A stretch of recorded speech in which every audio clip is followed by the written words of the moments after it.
evening, I'm Katerina Georgieva. Here's what's making news right now.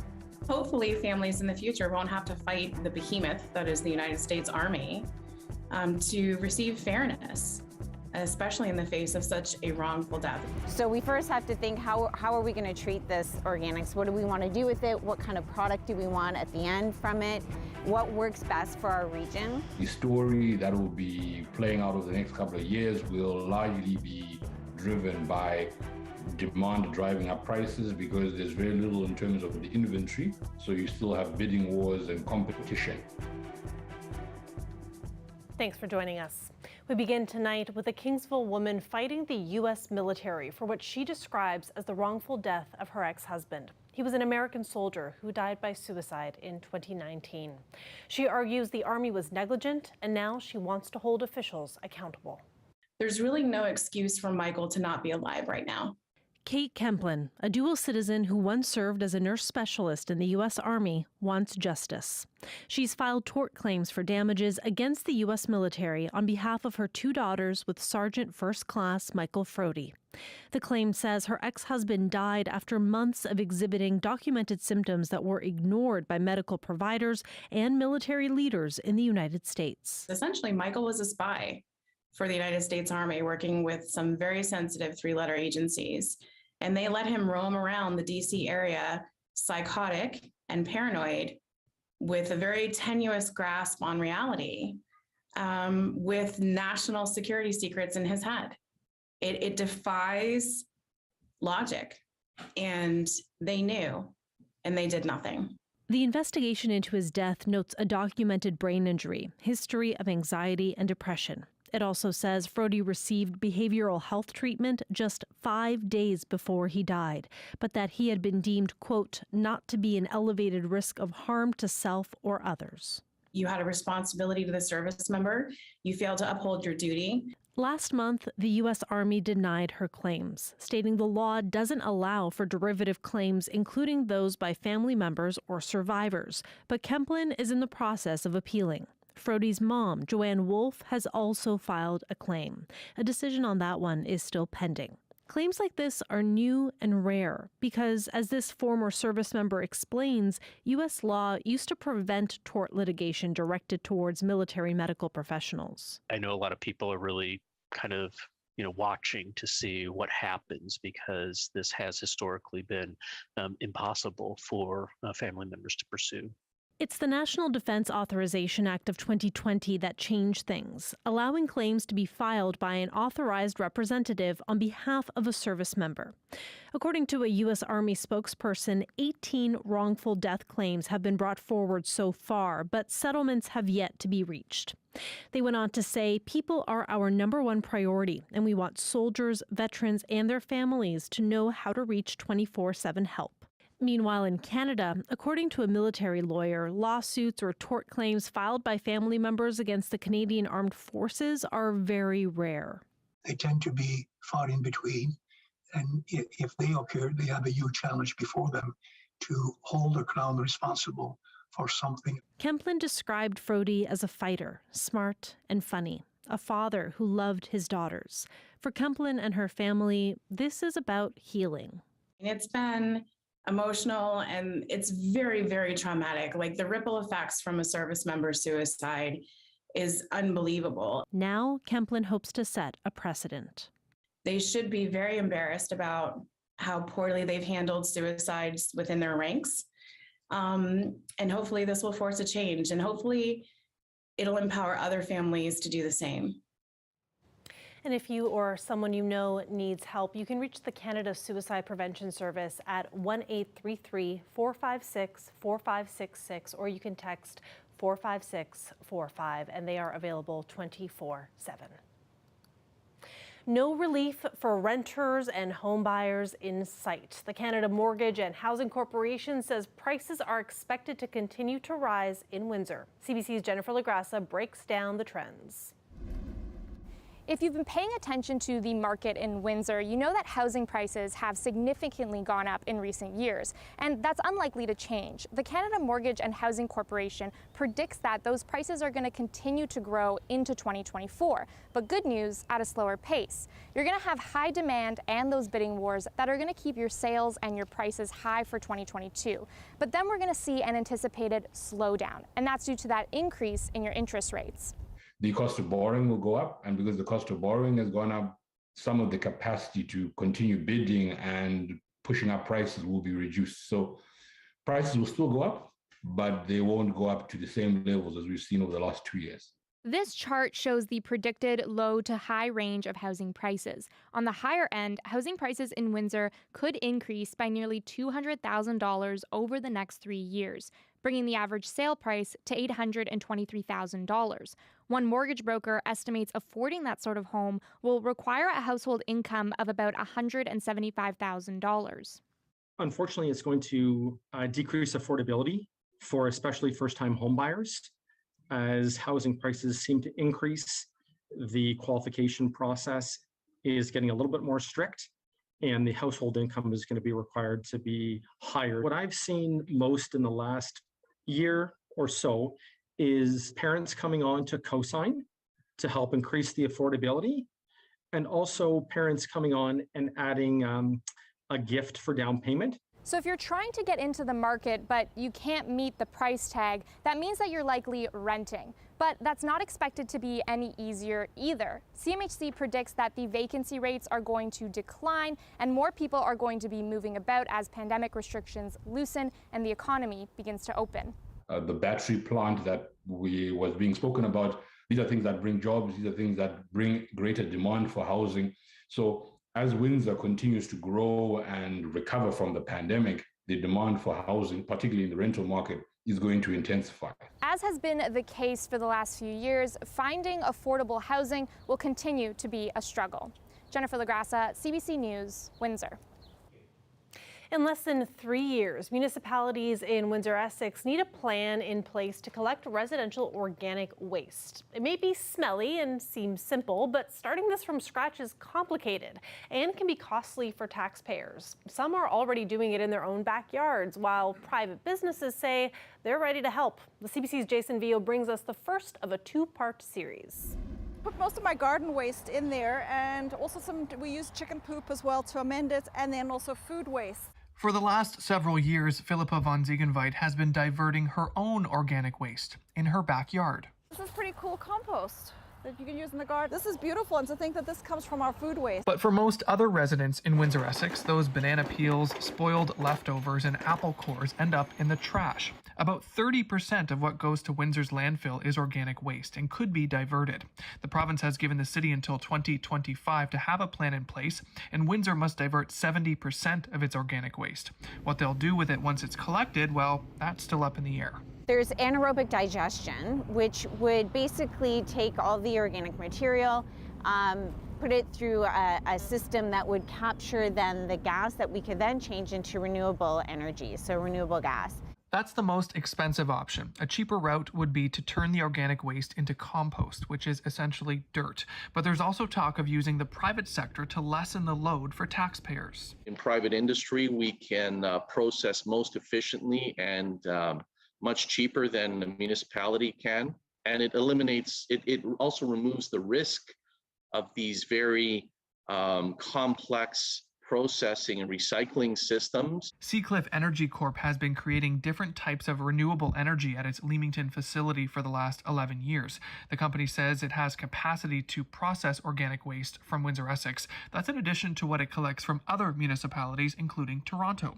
They've had a residential organic waste program there for the last 20 years, and 90% of people there use it. We allow residents to place the material in a plastic bag, therefore, removing any kind of barriers that residents might have to buy a special compostable bag or something. In the one facility, it's kind of like a blender. So we blend it and open those bags, and the lights or those bags will float to the top. We rake them off the top. For Philippa von Ziegenweit, she says she won't get much use out of a municipal organic waste program because her infrastructure is already set up. It should have been done a long time ago, and it's a fabulous initiative.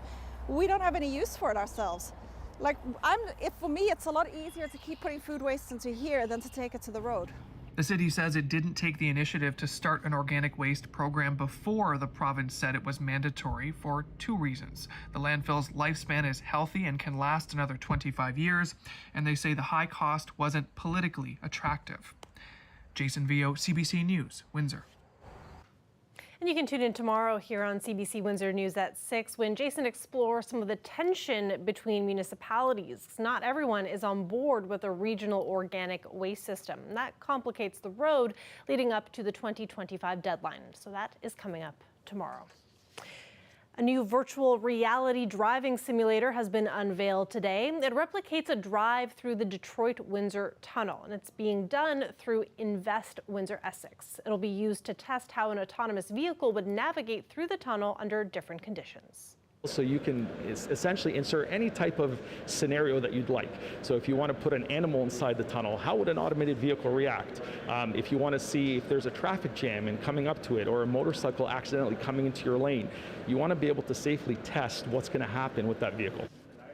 The money for the project came from a federal economic development grant in 2019. The minister responsible got a demonstration of the simulator today at the Invest Windsor Essex Automobility and Innovation Center. Helena Jasic also got a tour of the new equipment at the Dymachem plant on Marintet Avenue. The company received $1 million loan to add the line to make pine sol for Clorox Canada. This enhanced production capacity and energy-efficient machinery will ensure that Dymachem generates less production waste and puts them on track to significantly grow their business. The expansion has created 27 new jobs.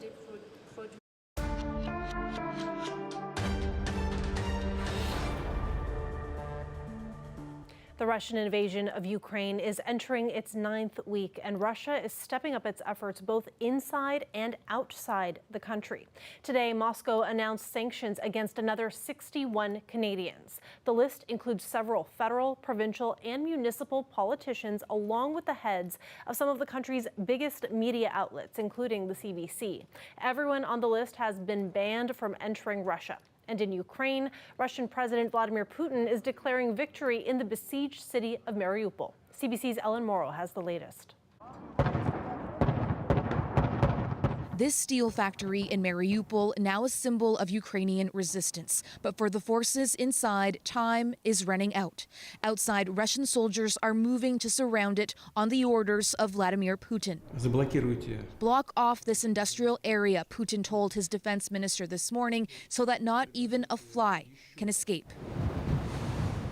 But it's not just Mariupol's last defenders. Civilians are also sheltering in the factory, say Ukrainian officials, pleading for Russia to let them out. We are asking for a sustained ceasefire, says Mariupol's mayor, adding that's the only way those inside will be able to escape. Some 120,000 people remain trapped in Mariupol overall. Dozens did manage to flee through humanitarian corridors, but the hope was to rescue thousands. Even for those who did get out, the trauma of this war is unbearable. The Russians were bombing us from day one, says Valentina Andrushenko. They are demolishing everything. Ominous new satellite images show an apparent and expanding mass grave 20 kilometers from Mariupol. In Borodianka, northwest of Kyiv, bodies are removed from another mass grave. So many, so desperate to find their loved ones. It was my dream to see. Maya Bohachova and her 9-year-old daughter Senya fled Kyiv at the beginning of the invasion. We heard all the bangs because there was a rocket that landed near our home and it was very loud. Maya says she still can't believe this is happening. I feel like it's a nightmare, she says, and we will somehow wake up in our previous lives. The family has applied to go to Canada, but they really hope someday just to feel safe enough to return home. Ellen Morrow, CBC News, Lviv. Back to local news now. Low-cost carrier Flair Airlines says it is here to stay. This comes after concerns from the Canadian Transportation Agency that Flair may not be controlled by Canadians. May 3rd deadline that's been widely reported in the media is not a drop-dead date. May 3rd is simply the date by which FLAIR needs to respond to the CTA on the concerns that they've raised in their preliminary determination. There is zero chance that FLAIR will lose its license on May the 3rd. The airline's president says the company's shareholders have ratified an amendment to increase its board of directors to 9 people, and only 2 directors will be non-Canadian. The company has also asked for an 18-month exemption to refinance a debt to a Miami-based carrier, moves which he says should address the CTA's concerns. The rowing club in LaSalle is helping some who never expected to row glide across the water. The club has launched a dedicated para-rowing program. Participants say it's giving them access to a form of exercise they thought once was off limits. And row! Growing up as a child, I tried multiple sports, and group sports were never for me. I've had a hearing loss since I was about 8 years old, and that sort of eliminated anything that you need to communicate on the court or in the water or on the road. It's hard to communicate when you're hard of hearing. So that kind of took me out of races for that, and anything on the water is impossible because I've already had hearing aids before, but now, because I have a cochlear implant, they have wraps and protect the cochlear so you can get a little bit wet. And with that, it's a bit cumbersome, but Doug has really learned sign language and the little basics so we can talk to each other on the water. What do you think that's going to be like, that moment that you hit the water in May? I'll be a little bit nervous. It'll be exciting. It'll kind of be the butterflies in my stomach and the excitement of being on the water and moving across the water. Just I love gliding across the water. It's just so freeing. A lot of people don't know, they don't think that there is anything that's available to them if they have a diminished level of ability or a different level of ability. And just introducing them and showing them that this is possible and come give it a try, which is what we were doing in December. A lot of people were surprised to find out that they could be active in sport when they thought that that was either a thing of the past or something that wasn't going to be available to them at all. So there's been a lot of community healing going on and a lot of people surprising themselves, and they've been doing fantastic. Canada's Governor General handed out a number of awards at a ceremony today in Ottawa. One recipient, a young Windsorite. Your Excellency, Mr. Zhu. 20-year-old Carl Zhu was awarded the Sovereign's Medal for Volunteers, just one of 23 Canadians to receive the recognition this year. Zhu has volunteered at more than a dozen organizations in Windsor, including the Canadian Hospice Palliative Care Association and Border City Hacks, an annual event that helps kids learn about computer science. A live look outside there. Just a beautiful day today, but we do have some scattered showers expected over the next few days. So Colette will be here right after the break and she will tell us all about it. Stay with us.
Colette Kennedy joins us now for a look at our weather forecast. And Colette, beautiful outside today. Incredible conditions once those rain showers move through, and very rapid clearing behind that front too.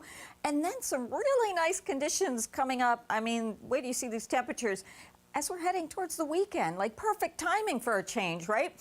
Normal highs are here, and high and low. Look at today's high, 19 and 7. You're probably not wondering if that would be a record or close to it, and it's not. You need about another 10 degrees to get into record territory, but that's okay. Still feeling really nice and holding in there with those temperatures. 19 Windsor, Essex is holding there too, Harrow as well. So those high teens throughout the area. The wind's gusting a little bit as well. All right, that maybe knocks it down a tiny bit in terms of how it feels, but that's that westerly breeze in there. And it'll ease tonight, and because it will be easing, it's going to allow for some fog development. So a bit of patchy fog kind of lingering in some spots early tomorrow morning. Then we get into some sunshine, and the first part of the day is going to be like that, kind of a reverse of today in some ways. So we'll have high pressure in place, we'll have that sun, and then I'm going to stop this here. So that's the early morning hours, and stop it again right in the early afternoon. So 2 p.m., clouds are starting to roll in. They'll get thicker as we go through the afternoon hours, but the rain showers kind of develop more towards the evening and then overnight. And the timing isn't bad with this, because maybe early Saturday, some wet conditions, but then getting into that rapid clearing happening once again. So there'll probably still be some clouds there, like a variable sky, but it's going to be looking pretty good into that weekend. 1 tonight without that blanket, that cover to hold in any of the daytime heating. So London, a chilly night. 4 though, Leamington, that's what you're looking at, Windsor as well. Here we go into tomorrow, that daytime high as it's pushing up. This is a cold front that's been going through. So perhaps not quite as warm as today with the northwesterly flow, that is true, but let's not worry about that. It's still going to be a pretty nice day. It's as we get into Saturday and Sunday, that's when you see those temperatures spiking. We'll get that clearing late day on Saturday. Sunday, the potential to go on the other side of 25 degrees up to 26, and then Monday the next system comes through, and you do notice the up and down. It'll cool down again towards Tuesday. Yeah, going from 26 to -1. That's pretty wild. For the overnight low, I mean, that's exactly. a big dramatic change, isn't it? Yeah, no kidding. Thanks for that, Colette. You're welcome. When we come back, we're going to go to the city of Kingston, where a pilot project has actually left the city trying to figure out what to do now with 10 tiny cabins. So we'll tell you about that right after the break.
welcome home.